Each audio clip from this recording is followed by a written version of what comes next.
Good day, everyone. I am Johaira C, and together with the group, we are going to discuss the topic about the genre analysis. I'm going to discuss first the text and their social functions. Different patterns of texture are associated with different types of text.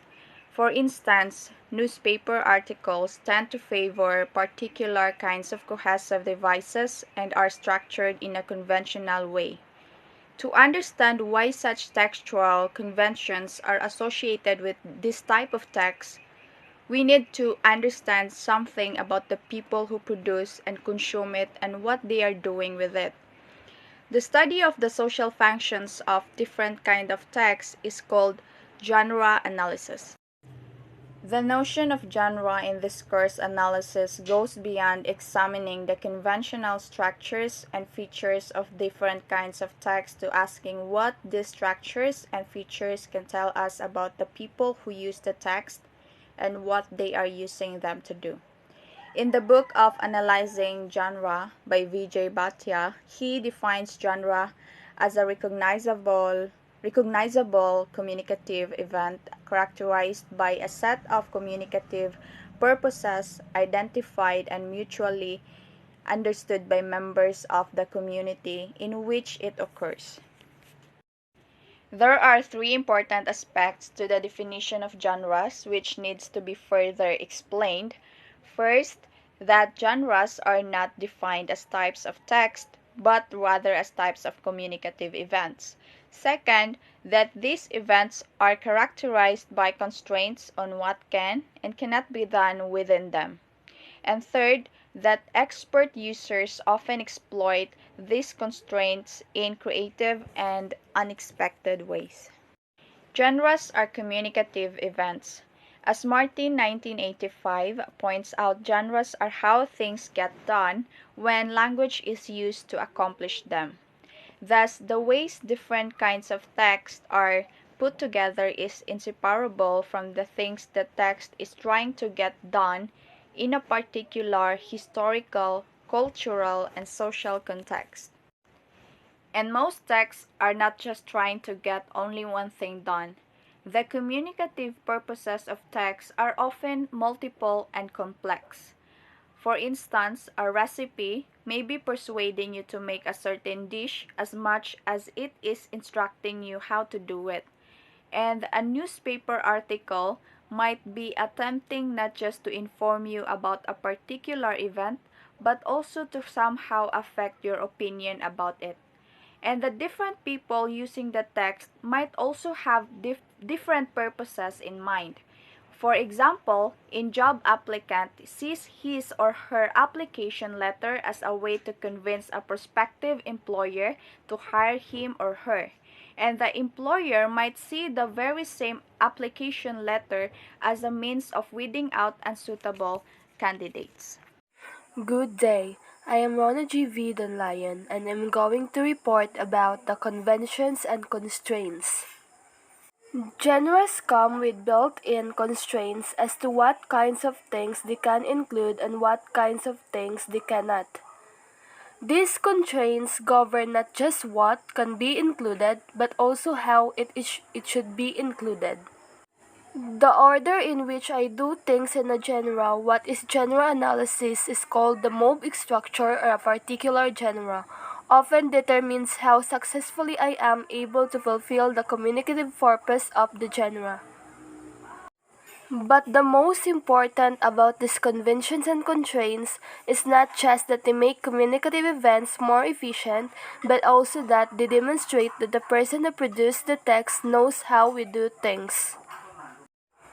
In creativity, expert producers of text, for example, sometimes mix different kinds of text together or embed one genre into another, or alter, in some way, the moves that are included or the order in which they are presented. There are limitations to how much a genre can be altered and still be successful at accomplishing what its producers want to accomplish. There are always risks associated with being creative.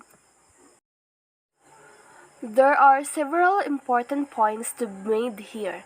The first is that such creativity would not be possible without the existence of conventions and constraints, and the reason innovations can be effective in that they play off or exploit previously formed expectations.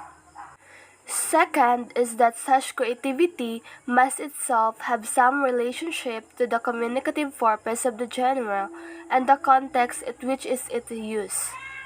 And lastly, being able to successfully bend and blend genres is very much a matter of a marker of expertise. In order to break the rules effectively, you must also be able to show that you have mastered the rules.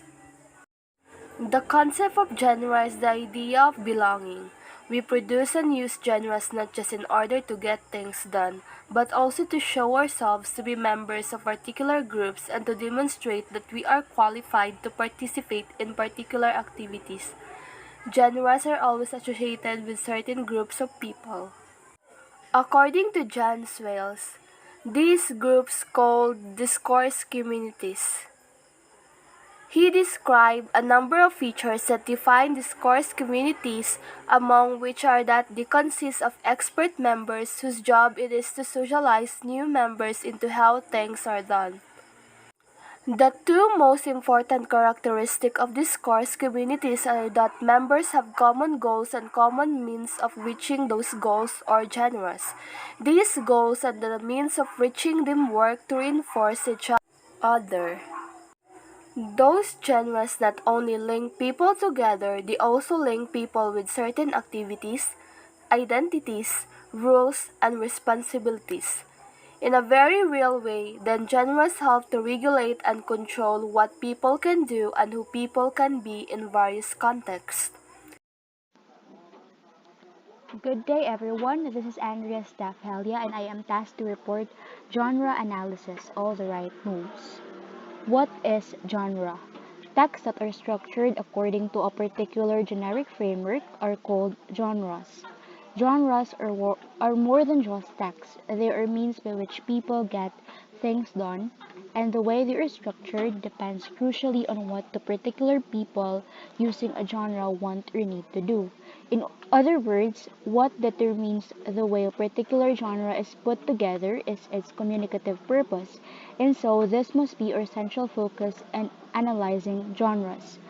Usually, the overall communicative purpose of a genre can be broken down into a number of steps that users need to follow in order to achieve the desired purpose. And typically, the most important constraints and conventions regarding how a genre is structured involve which steps must be included and the order in which they should appear. In the field of genre analysis, these steps are known as moves. John Swales, the father of genre analysis, illustrated the idea of moves in his analysis of introductions to academic articles. Instead of asking the traditional question, how is this text structured, Swales asked, what do writers of such texts need to do in order to achieve their desired purpose? In answering this question, Swales identified four moves characteristics of such texts. An introduction to an academic article, he said, typically, first establishes the field in which the writer of the study is working. Second, summarizes the related research or interpretations on one aspect of the field. Third, creates a research space or interpretive space or a niche for the present study by indicating a gap in current knowledge or by raising questions. And fourth, introduces the study by indicating what the investigation being reported will accomplish for the field. Some article introductions may contain only some of these moves and some might contain different moves. Furthermore, the way these moves are realized might be very different for articles about engineering and articles about English literature.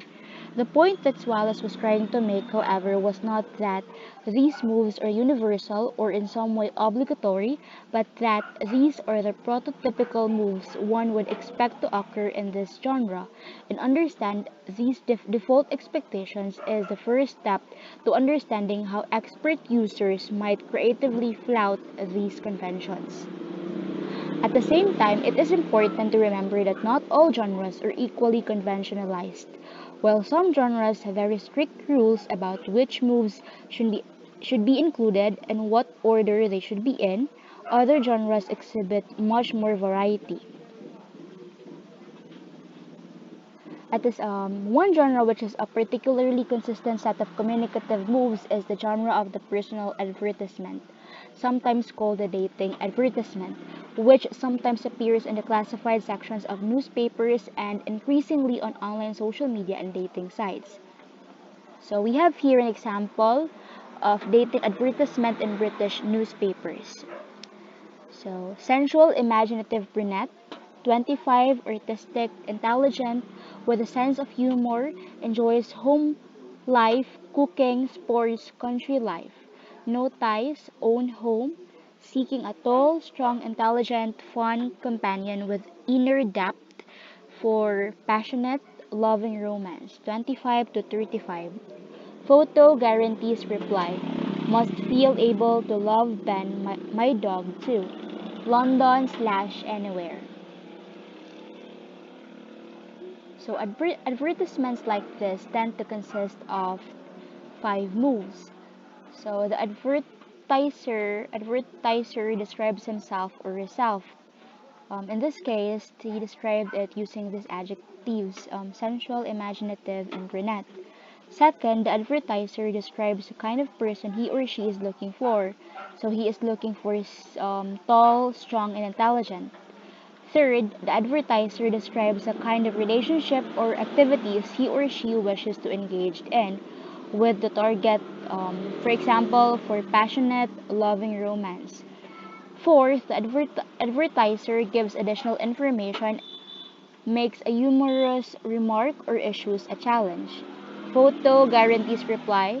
Must feel able to love Ben, my dog too. So that is the additional information. And lastly, the advertiser indicates how he or she can be contacted by, for example, giving a telephone number, an email address, or a post office box. This move is not present in the excerpt Coupland gives, but was presumably present in some form in the original ad. Of course, as we will see below, dating ads in other contexts might have slightly different move structures, but all of these moves will likely be present in one form or another. Such ads also tend to have a certain regularities in style and the kinds of language that is used to realize these 5 moves. We have here another advertisement example. Loving, stable lesbian couple require donor. Involvement encouraged but not essential. HIV test required. London, box PS34Q.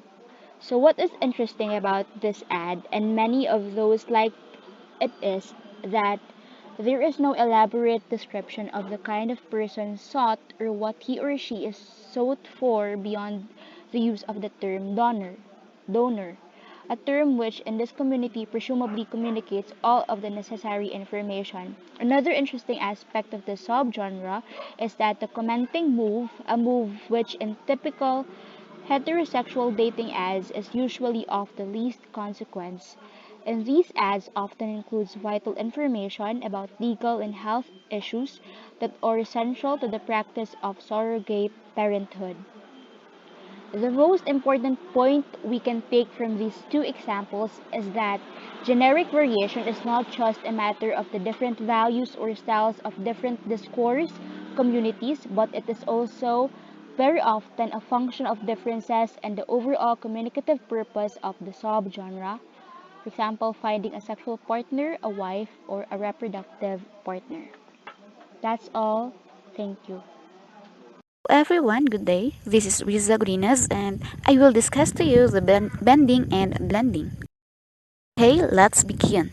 So, despite the stylistic variety in personal advertisements among different discourse communities, this genre nevertheless remains very conventionalized, with fairly strict constraints on what is considered a relevant contribution. So, advertisers in this field must describe themselves, second, describe the kind of person they are seeking, and lastly, third, describe the kind of relationship they want to have.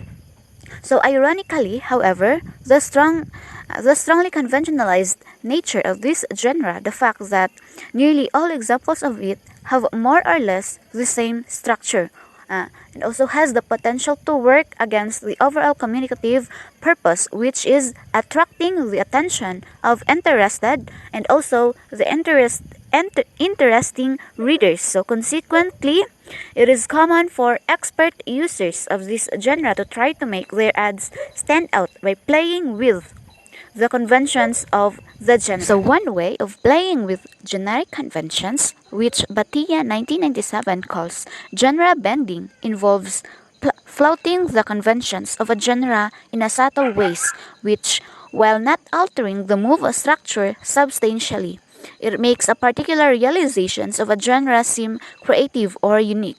So one way writers of personal advertisements sometimes bend this genre is by flouting the expectations for self-magnification associated with it. So the following example comes from a study by Jones on gay personal ads in Hong Kong. So it says here in the ad, a Chinese 20 years old, still young, but not good looking, not attractive, not sexy, not hairy, not fit, not tall, not experienced, not mature, not very intelligent, but thoughtful and sincere, looking for friendship and love. So that was according to the study of Jones 2000 in the page 46. Another way of playing with generic conventions is to mix the conventions of one genre with another. So it is a process which Batia 1997 refers to as genre blending. So in the following example from Copland's study, for instance, the advertiser blends the conventions of the dating ad genre with the conventions of another genre. So namely ads for automobiles. So let us see the example here. So here is an example taken from the study of Copland 1996, page 192. It says here, classic lady limousine, mint condition, excellent runner for years, 6 gentleman enthusiasts, 45 plus for TLC and excursions in the Exeter area box. So ironically, these both writers are flouting the conventions of the genre, is subtly distancing themselves from the discourse community of users, while at the same time identifying with it. So, this seemingly ad strategy is less surprising when one considers that most people who post such ads feel some ambivalence about identifying themselves as members of the community of people who have resorted of such means to find a partner. So, by playing with the genre, they succeed in resisting the commodifying nature of the genre. So that was according to Copland 1996, and humanizing themselves, one through modesty and the other through humor. So it is a way of saying, even though I am posting a personal ad, I am not the usual kind of person who posts such ads. Of course, in order for blending to be effective, it must result in some sort of enhancement that contributes to the overall communicative purpose being achieved more effectively or more efficiently. So similarly, when bending a genre, one must be careful not to bend it to the point of breaking, whether a particular use of a genre is considered a creative innovation or an embarrassing failure is ultimately a matter of whether or not the original communicative purpose of the genre is achieved. Moving on, let's proceed to the next topic, which is the modes, media, and context. A number of other important factors determine how genres are used and how they change, one which we deal with in more detail in a later section, A9, which is the multimodal discourse analysis, and B9, which is the modes, meaning, and action, has to do with the different modes. Example is writing, graphics, or video that are available for constructing the genre. So another which we will discuss in section B8, which is the mediation, has to do with the media through which genres are produced and distributed. Both of these factors are important in relation to the genre we have been discussing. Personal advertisements, given the fact that recently this genre has to a large extent migrated online. Nowadays, it is more likely that one would encounter such an advertisement on the internet than in a newspaper. So, as a result of this migration, the genre itself has changed dramatically. So, first, it has changed in terms of the different modes that are available to users to realize the moves discussed above, because it is so easy to upload digital photographs and even video. Self-description in online personal advertisements are not dependent on text alone. So second, websites that host such advertisements often require users to fill out web forms which specify exactly which information should be included and render that information in a predetermined format. Such standardization leads to more uniformity, but also makes it easier for users to electronically search through thousands of ads using keyboards. Third, internet-based dating advertisements include all kinds of ways for the advertiser and target to interact, including sending online messages, engaging in real-time video chat, or exchanging forms of communication unique to this medium like virtual kisses, pokes, and hugs, winks, and hearts. So that was according to Jones 2009. And finally, with the development of mobile technologies, users of such genres can access them anywhere through their mobile phones and use GPS tools to search for suitable partners within a certain radius for their present location.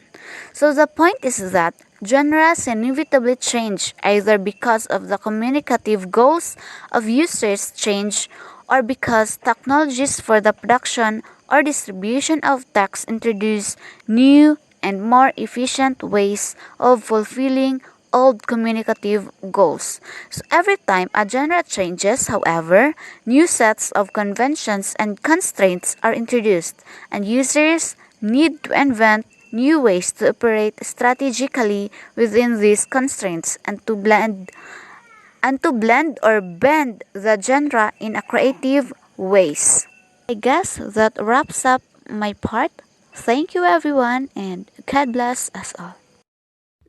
Filter type blogs are blogs whose main purpose is to deliver to readers news, stories, and links to other media which are filtered based on readers' presumed membership in a particular discourse community. It is usually characterized by things like political beliefs, lifestyle, or profession. The following figure is an entry from one of these types of blogs called The Daily Dish. It is a political blog moderated by the commentator Andrew Sullivan from 2006 to 2011, which it advocated socially progressive and fiscally conservative views. This entry illustrates many of the moves typical of entries in filter-type blogs. They usually begin with a title, followed by information about the entry was published or the date and time and who wrote it, which is the author. The body typically begins with an introduction to the material that will be linked to, quoted or embedded, as well as some kind of comment on the material. Introducing and commenting moves are sometimes realized separately, but sometimes, as in this example, they are realized together. And that is a powerful video of a man standing up for his mothers. The most important move in entries and filter type blogs is that of pointing readers to some news, information, or media external to the blog itself. It is sometimes done with a hyperlink, sometimes with a quote from the original source, sometimes with some embedded media such as photograph or a video, and sometimes with a combination of these methods. Some sort of attribution to the original source or author of the material is also usually included. Finally, such entries also commonly include tools at the end which give readers a chance to comment on the entry or to share it through email or social media like Facebook. As I have said earlier, the main communicative purpose of this type of blog entry is to filter or to select content from other websites that may be of interest to readers of a particular blog. It is this process of selection, along with the perspective that the blogger takes on the selected content, that acts to define membership in the particular discourse community that the blog serves. By linking to this particular story, embedding this particular video, and referring to it as powerful, and to the speaker as a man standing up for his mothers, the author of this entry constructs the discourse community which this vlog serves as made up of people who are likely to support marriage right for same-sex marriage. At the same time, readers of the blog who choose to share this entry are also likely to share it with other like-minded people. For this reason, critics of filter-type blogs have pointed out that rather than encouraging political debate, they tend to act as echo chambers, in which members of discourse communities simply communicate among themselves and reinforce one another's opinions. Another type of blog is the diary type blogs. It tends to follow a slightly different structures and include different kind of moves. As with filter type blog, the communicative purpose of the diary type blog is to share personal experiences, thoughts, and impressions to help define the discourse community. Although anyone can read such blogs, they are primarily intended for the author's friends and serve the function of developing and strengthening personal relationships. It is, in fact, the often intensively personal nature of the material in such blogs expressed in a public forum that makes this genre particularly unique. Diary-type blogs focus on creating solidarity within a particular discourse community. Then, is something that both filter-type and diary-type blogs share. Often, this is facilitated through processes like commenting and liking to blogs and blog entries posted by other members of the community. These practices of commenting and liking also serve to uphold the norms of the community and police its membership, communicating things like approval, acceptance, and shared values. Although links or references to other texts are not as central part of diary-type blogs as they are of filter-type blogs, they do occur. One example of a diary-type blog is from the blog of a young woman from Singapore attending Brown University in the United States. her vlog entitled Don't Make Me Mad by Cherry and Choose blog. Diary type blog entries begin with a title, date, and time. Sometimes, they do not contain the author's name since all of the entries in the blogs are by the same author.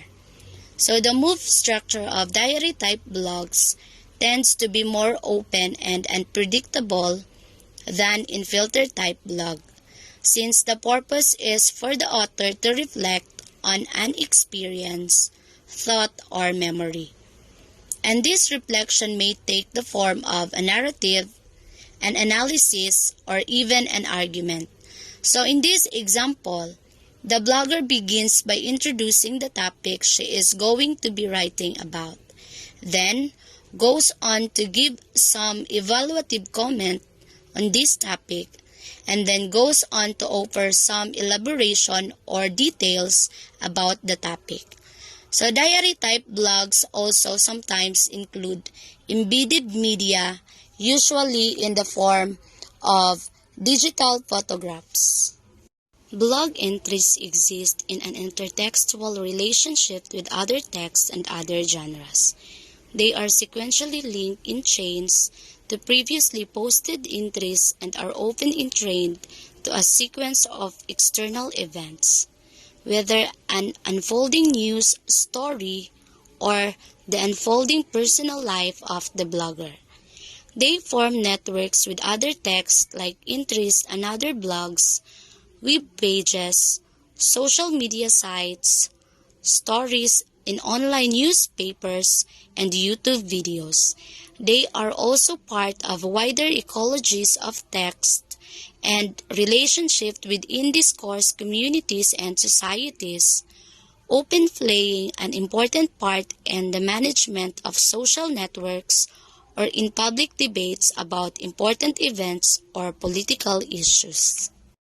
Blogs also have complex evolutionary history and relationship with older genres. Although blogger Rebecca Blood, 2000, insists that blogs are the Internet's first native genre, other scholars have pointed out the relationship to older genres. Diary-type blogs, for example, fulfill some of the communicative functions previously fulfilled by handwritten journals, travel logs, personal letters, and personal web pages. And filter-type blogs draw on the traditions of press clipping services, news digest, edited anthologies, newspapers, editorials, and letters to the editor. Many scholars therefore consider blogs to be hybrid genre, the result of a creative blending of multiple other genres made possible by new technologies.